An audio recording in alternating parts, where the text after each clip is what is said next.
We had another peep at the affidavit this morning. I want you to listen carefully to how this part is worded.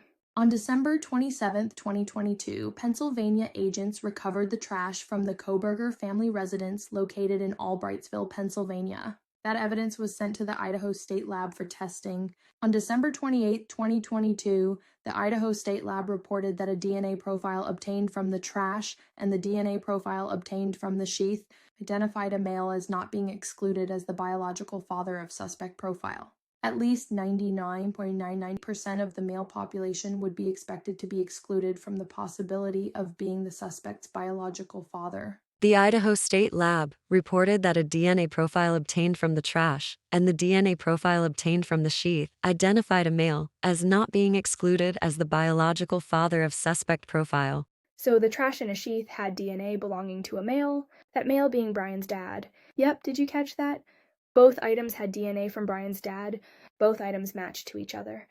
We recently heard that the FBI were investigating Brian earlier in December. For example, they got his email address from a CVS store. This was around the time of the federal grand jury subpoenas. Is it possible they seized some items from Brian's home to do some preliminary forensic work, either to rule out Brian or further investigate him? Brian's dad handed them a sheath, his dad's DNA now surviving the limited scope of brass material since it is fresh. Somehow later Moscow police believe this sheath is the sheath found at 1122 King. Interestingly, at the end of December, we heard from the Pennsylvania State Police warrant.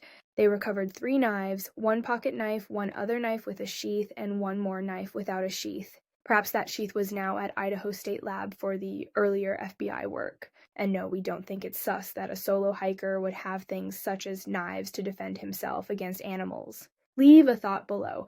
Are we reaching on this one, or do the words literally tell us what happened?